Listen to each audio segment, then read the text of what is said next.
Good morning student. शुभ प्रभात.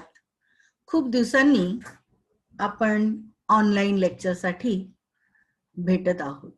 काही हरकत नाही बाळांनो, आणि घाबरून जायचंही कारण नाही. छान तुम्ही अभ्यास करताय आणि सध्या कोविडमुळे आपण खूप स्ट्रगल करतोय. शाळा सुरू व्हायचं म्हणतोय, पण ठीक आहे, आपण ते पॉझिटिव्हली घ्यायला शिकायचंय आणि ते कसं पॉझिटिव्ह घ्यायचं आहे हेच आपण या कवितेमध्ये हिरवगार झाडासारखं या कवितेत शिकणार आहोत. तेव्हा या कवितेचे कवी जॉर्ज लोपिस आहेत. जन्म 1950, मृत्यू 2005. संवेदनशील मनाचे कवी आहेत. संवेदनशील म्हणजे सेन्सिटिव्हिटी. सत्यकथा या अंकातून त्यांच्या काही कविता प्रसिद्ध आहेत. रक्तात भिनलेल्या कविता, पूर्ण झाले आहे, हे त्यांचे कविता संग्रह प्रसिद्ध आहेत. आता या कवितेमध्ये कवितेचा आशय थोडक्यात काय आहे, तर कवी जॉर्ज लोपिस यांच्या पूर्ण झाले आहे या काव्यसंग्रहातील हिरवगार झाडासारखं या कवितेत झाडांच्या सहनशीलता, परोपकारी वृत्ती आणि दानीपणा, कठीण प्रसंगातही आपण काय केलं पाहिजे, घट्ट पाय रोवून उभे राहण्याचा खंबीरपणा, अशा गुणांचं वर्णन येथे केले आहे. झाडासारखे हिरवेगार, ताजे, प्रफुल्लित राहण्यासाठी, आनंदी व समृद्ध जीवन जगण्यासाठी मानवानेही हे सगळे गुण आपल्या अंगी बाणवायला हवेत, असा संदेश आपल्याला या कवितेमध्ये कवीने दिलेला आहे. लक्षात घ्या बाळांनो. आता या पोएम मध्ये मध्ये मध्ये मी हिंदीतही बोलणार आहे की तुम्हाला ते कळलं पाहिजे. ये पोएम में झाडाची सहनशीलता, मतलब पेड़ ये ऐसी चीज है भगवान ने बनाई है जो सबको सह लेता है. पेड़ हमेशा सबको देता रहता है. दातृत्व, सहनशीलता,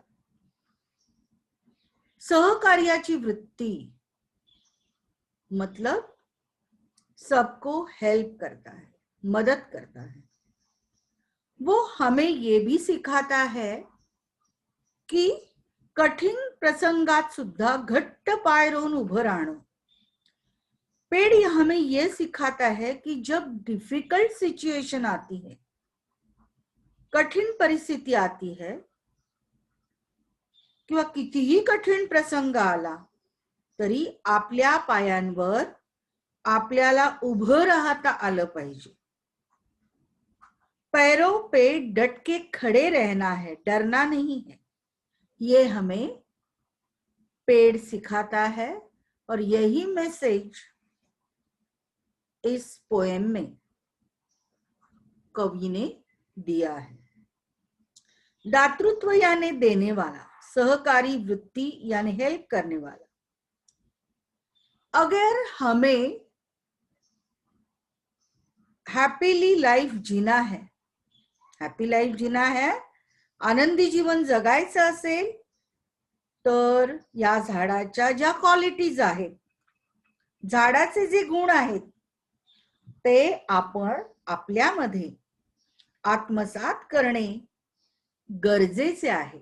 आपको कैरी करनी है. आपको प्रफुल्लित करता है. पेड़ हमेशा आपको क्या करता है, प्रफुल्लित करता है, फ्रेश रहना सिखाता है. झाडासारखे हिरवेगार, झाडासारखे प्रफुल्लित और हमें जॉली रहना चाहिए, चेयरफुल रहना चाहिए। बेसिकली ये जो पोएम है वो मोटिवेशनल पोएम है। चला तर आपण आता हिरवगार झाडासारखं या कवितेमध्ये कवीने कोणता संदेश दिला आहे हे आपण पाहूया आणि पुढच्या स्लाइडकडे वळूया। आणि सगळ्यांनी पेन वही घेऊन बसायचं आहे। जे जे मी शब्दार्थ वगैरे सांगेन ते ते तुम्ही नोट डाऊन करायचे आहेत। पहा, कविता सुद्धा किती सुंदर पानामध्ये लिहिलेली आहे पहा। आणि बाजूला झाड दिसते तुम्हाला, झाडाच्या ब्रँचेस आहेत, झाडाचे रूट्स आहेत, झाडाला फळं असतात, झाडाला फुलं असतात, झाडाचे विविध उपयोग हे आपण गेल्या 2 कवितांमध्ये रंगमजेचे रंग उद्याचे या कवितेमधून शिकलो आहोत। फुटप्रिंट झाडामधून पर्यावरणाचं रक्षण कसं करायचं हे शिकलो आहोत। आणि आता ही तर तिसरी कविता आहे की ज्याच्यात आपल्याला पर्यावरणाचं रक्षण कसं करायचं आहे, झाड कसं वागतं, झाडाकडून आपण कोणते गुण घेऊ शकतो,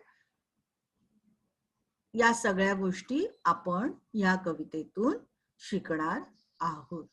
पहिल्यांदा आपण सगळी कविता छान वाचायची आहे आणि त्यानंतर आपण एक एक लाईन घेऊन कविता मी तुम्हाला एक्सप्लेन करणार आहे, त्याचं स्पष्टीकरण करणार आहे। झाड बसते ध्यानस्थ, ऋषी सारखं मौन व्रत। झाड बसते ध्यानस्थ, ऋषी सारखं मौन व्रत, धारण करून तपश्चर्या करत। पक्षी झाडांचे कुणीच नसतात, तरीही झाड त्यांचं असतं। पक्षी झाडांचे कुणीच नसतात, तरीही झाड त्यांचं असतं। मुळावर घातला घाव, तरी झाड मुकाट सहन करत। मुळांवर घाव घातला तरी झाड मुकाट सहन करते। झाडांच्या पानांवरून वहीच्या पानावर अलगद उतरतात दवांचे टपोरे थेंब। झाडाकडे टक लावून पाहिलं तर, झाडाकडे टक लावून पाहिलं तर शरीरभर विरघळतो हिरवा रंग। शरीरभर विरघळतो हिरवा रंग, रक्त होते क्षणभर हिरवेगार, रक्त होते क्षणभर हिरवेगार। आयुष्य होतं नुकत्याच खुडलेल्या फुलासारखं टवटवीत। आयुष्य होतं नुकत्याच खुडलेल्या फुलासारखं टवटवीत। झाडांचे बाहू सरसावलेले असतात मुसाफिरांना कवेत घेण्यासाठी। झाडांचे बाहू सरसावलेले असतात मुसाफिरांना कवेत घेण्यासाठी। पानझडी नंतर झाड पुन्हा नवीन वस्त्र धारण करतं नव्या नवरीसारखं। पानझडी नंतर झाड पुन्हा नवीन वस्त्र धारण करतं नव्या नवरीसारखं। झाडाला पालवी फुटल्यावर फुटते शरीरभर पालवी।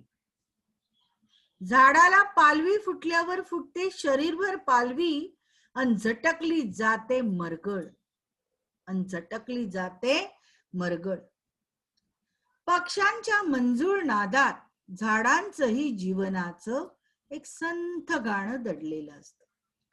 पक्ष्यांच्या मंजूळ नादात झाडांचंही जीवनाचं एक संथ गाणे दडलेले असते। हसावं कसं तर सळसळत्या पानासारखं।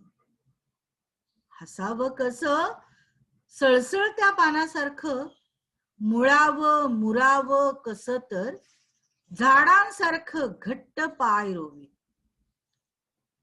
मुळावं मुरावं कसं तर झाडांसारखं घट्ट पाय रोवी। जगावं कसं तर हिरवगार झाडासारखं. जगावं कसं तर हिरवगार झाडासारखं. रोजचं चिंतन करावं कसं तर झाडासारखं. रोजचं चिंतन कसं करावं तर झाडासारखं. मुलांनो, आता आपण ही पोएम वाचलेली आहे. आता आपण याच्यातली एक एक लाईन घेऊन त्याचं मीनिंग पाहणार आहोत. झाड बसते ध्यानस्थ, ऋषी सारखं मौन व्रत, धारण करून तपश्चर्या करत. देखो, हमेशा पेड़ मौन व्रत, ध्यान, धारणा, ध्यानस्थ, मेडिटेशन करते हुए ध्यान लावून बसलेले असते. साधू जैसे तपश्चर्या, ऋषी सारखं मौन व्रत. साधु जैसे तपश्चर्या करते, बिना हिले डुले शांत रहते हैं, न बोलते हुए. जैसे सहज ऋषि मुनि मौन व्रत, एक ही शब्द न बोलता, जैसे तपश्चर्या करते हैं, मेडिटेशन करते हैं, वैसे पेड़ साधु जैसे मौन व्रत धारण करके शांत, स्टेबल, अचल, न हिलते हुए खड़े रहते हैं, उभे असते. पक्षी झाडांचे कुणीच नसतात, तरीही झाड त्यांचं असतं. पहा, पक्षी झाडाचे कुणी नसतात, त्यांचे आणि झाडाचे काहीही नाते नसते, रिलेशन नसते. फिर भी पेड़ हमेशा ये पक्षियों को सपोर्ट करता है, हेल्प करने के लिए रेडी रहता है. तरी झाड त्यांचेच असते. झाड त्यांना आपलेसे करते. पक्ष्यांची उतरण्याची, घरट्यांची, तिथे राहण्याची ठराविक जागा असते. पहा, काही ठिकाणी काही पक्ष्यांची झाडं ठरलेली असतात. संध्याकाळ झाली की त्यांच्या ठराविक झाडावर ते आपल्या घरट्यात निश्चिंतपणे पहुडतात. मग झाडांचं काही नातं असतं का त्यांच्याशी? नाही.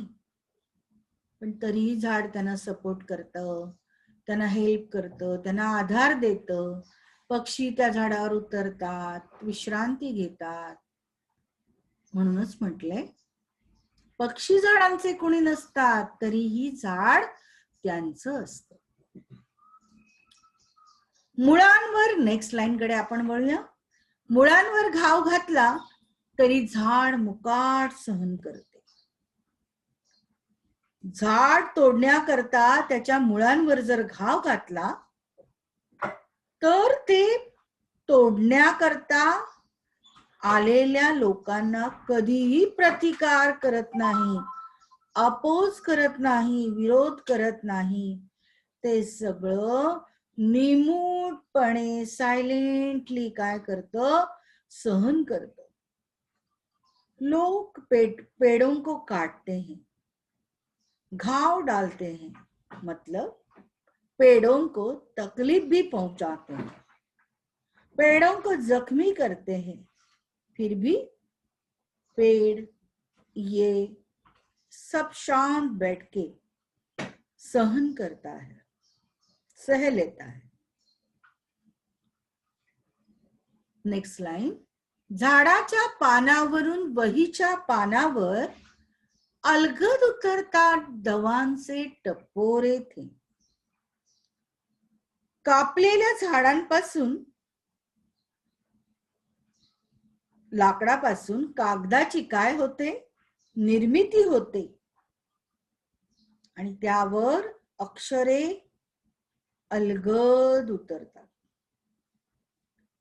पेड़ का पत्ता, पेड़ का कटिंग ज्यादा मात्रा में होता है,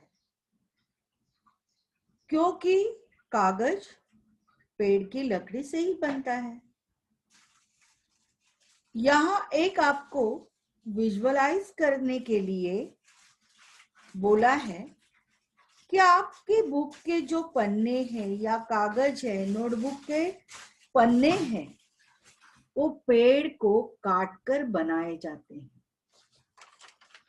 वो पेज कितने इंपॉर्टेंट है, वैल्यूएबल है कि ये कागज बनाने के लिए कितने पेड़ों को काटा जाता है और कितने पेड़ काट चुके हैं.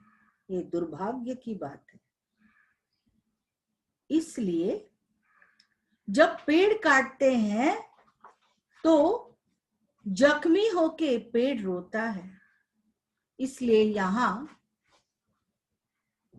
अलगद उतरतात दवाचे टपोरे थेंब.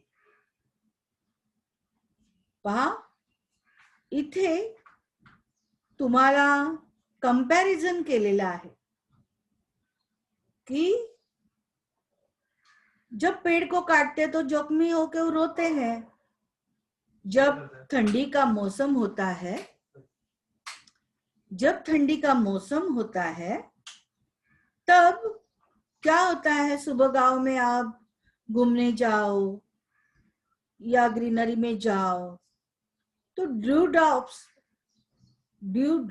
पत्तों पर आपको दिखाई देते हैं. उसे दव कहते हैं. या हिल स्टेशन पे आप जाते हो तो वहां भी आपको दिखाई देते हैं. वैसे ही पेड़ काटते हैं तो पेड़ को क्या आता है, रोना आता है. ये कंपॅरिझन किया है कि झाडाच्या पानावरून वहीच्या पानावर अलगद उतरतात दवांचे टपोरे थे. कारण या झाडांच्या लाकडापासूनच कागद बनतो आणि हे कागद आपल्यासाठी किती व्हॅल्युएबल आहेत. म्हणजे झाड विचार करत नाही की आपल्यामुळे किती लोकांना आपल्या झाडाचा उपयोग होतो आहे. हे करताना तो स्वतःचा स्वार्थीपणा कुठेच दिसत नाही. तो दुसऱ्यांना नेहमी देण्याचीच त्याची काय आहे, वृत्ती आहे. ही कंपॅरिझन इथे केलेलं आहे आणि म्हणूनच ते दवाचे टपोरे थेंब म्हणजे झाडाला कधी कधी रडू येतं हे इथे सांगितलेलं आहे. झाडांकडे टक लावून पाहिलं तर शरीरभर विरघळतो हिरवा रंग. रक्त होते क्षणभर हिरवेगार. अगर आप कॉन्स्टेंटली देखते रहो पेड़ की तरफ तो हरा रंग अपने शरीर में प्रवेश करता है. आप गार्डन या ग्रीनरी, नेचुरल प्लेस में जाते हो तो वो ग्रीनरी, ग्रीन कलर या हरियाली देखकर आपके मन को बड़ा सुकून मिलता है. आणि म्हणूनच हा हिरवा रंग आपल्या शरीरात झिरपतो, प्रवेश करतो, चैतन्य भरतो, फ्रेशनेस आणतो. आणि म्हणूनच म्हटलेलं आहे की असं पाहिल्यानंतर आपलं रक्त होतं क्षणभर हिरवेगार. आणि हा हिरवा रंग आपल्या रक्तात भिनतो. आप जब नेचर से कनेक्ट होते हो तो आपका रक्त का रंग भी हरा होता है. ऐसे आपको इमेजिन करना है. आपकी बॉडी रंग को एब्जॉर्ब कर लेती है और आप में एक कामनेस महसूस होने लगता है.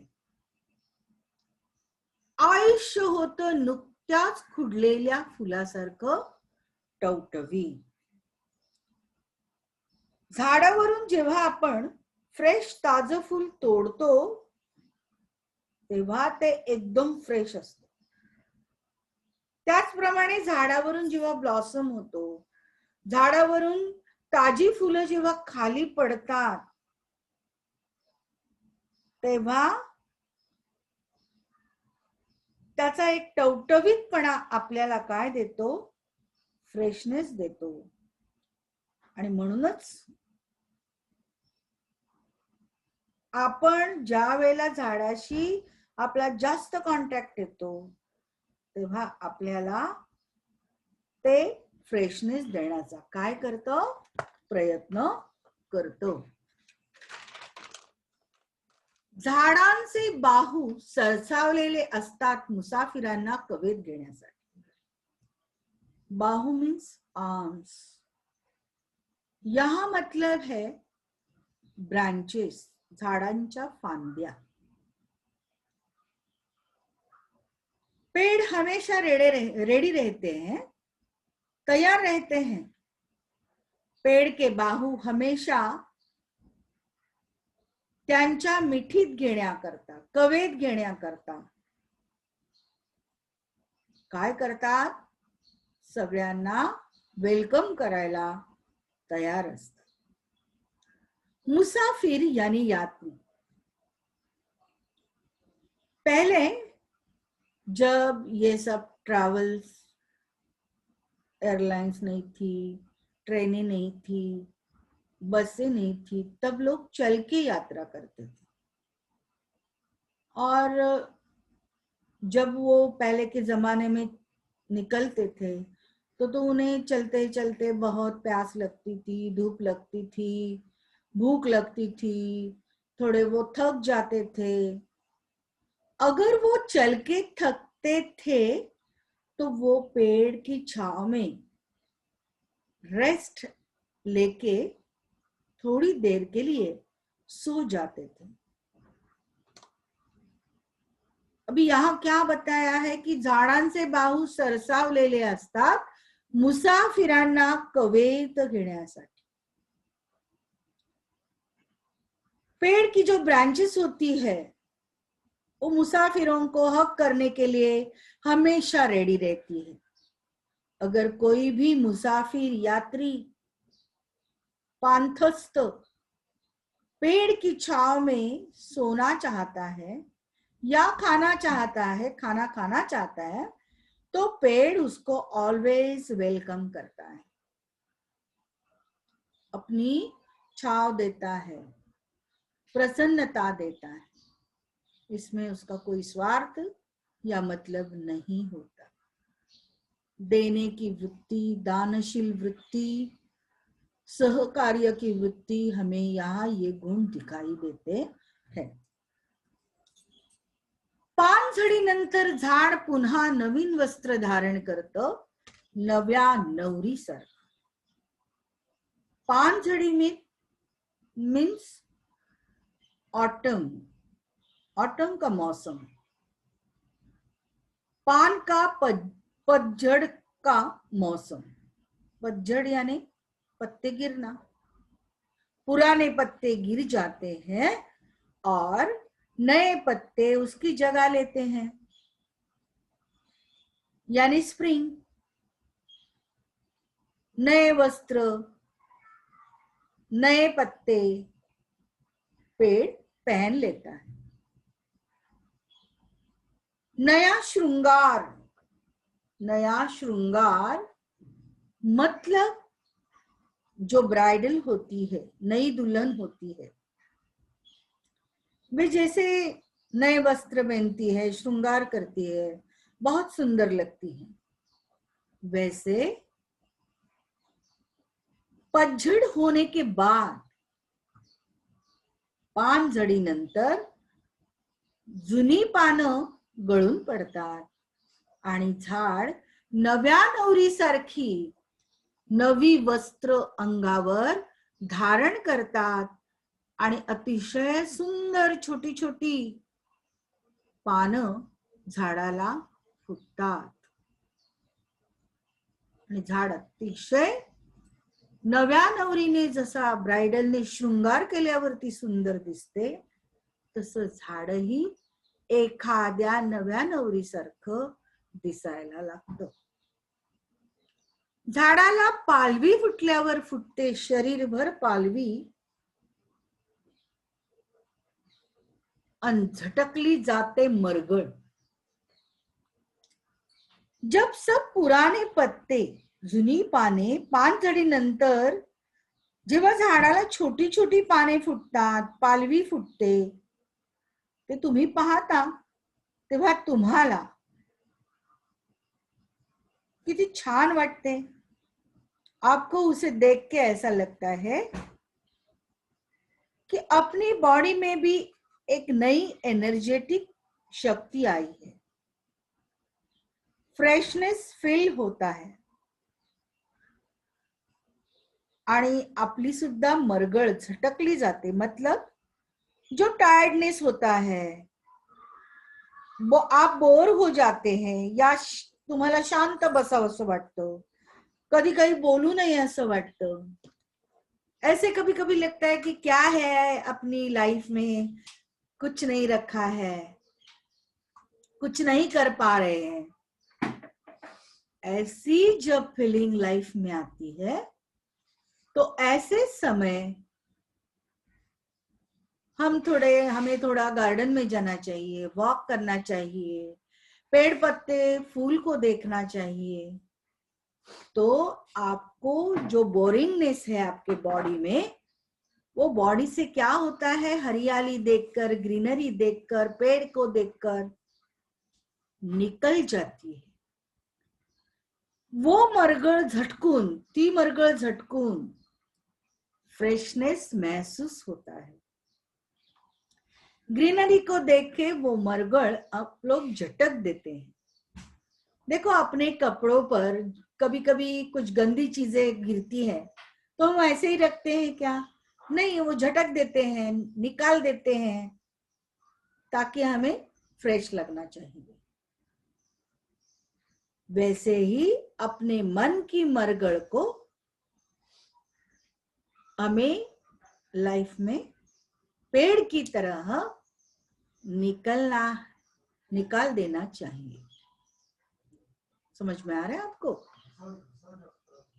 पक्ष्यांच्या मंजूळ नादात झाडांचंही जीवनाचं एक संथ गाणं दडलेलं असतं.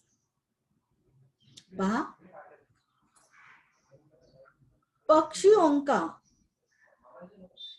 एक शेरी, पेड़ का और पक्षियों का एक मधुर गाना छुपा हुआ है, दडलेला आहे, लपलेला आहे, हे लक्षात घ्या.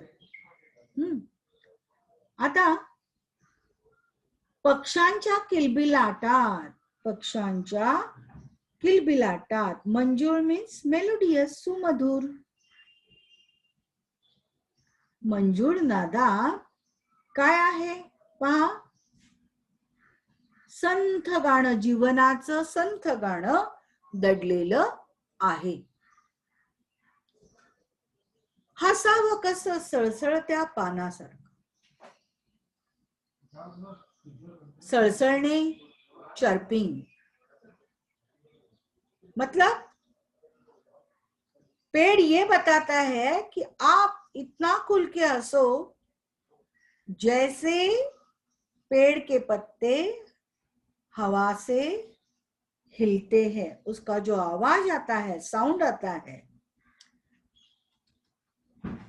रसलिंग लीव्स, सड़सड़ने, हवा से हिलना. वैसे हंसना सीखो, वैसे हंसना सीखो, खुल के हंसो. ये भी हमें पेड़ सिखाता है. हसावं कसं तर सळसळत्या पानासारखं. आपण कितीही जीवनात दुःखी असलो, बोरिंग असलो तरी आपल्याला झाड सांगतं की माझ्यासारख्या सळसळत्या पानासारखं जीवनात खुलकर हसायला शिका, विचार करू नका. मुळावं कसं, मुरावं कसं तर झाडासारखं घट्ट पाय रोवीत. पहा, इथे अर्थ खूप मस्त आहे कि मुझे यही करना है कि माझ्या ध्येयाशी मैं एकनिष्ठ रहूंगा. मेरा जो ऑब्जेक्ट है उस एम से मैं एकनिष्ठ रहूंगा. मुझे doctor, engineer, painter, singer, dancer बनना है. आपकी जो भी ड्रीम है उसमें आप इतने घुल मिल जाओ और अंदर झाको खुद को.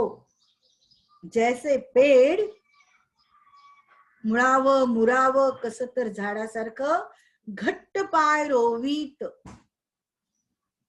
इसका मतलब है पेड़ मिट्टी के अंदर जमीन तक अपने रूट्स फैलाता है, पहुंचता है, ताकि मिट्टी के बेस को वो पकड़ता है. वैसे ही आप जो एम रखेंगे उसके बेस से अपने को सीखना है.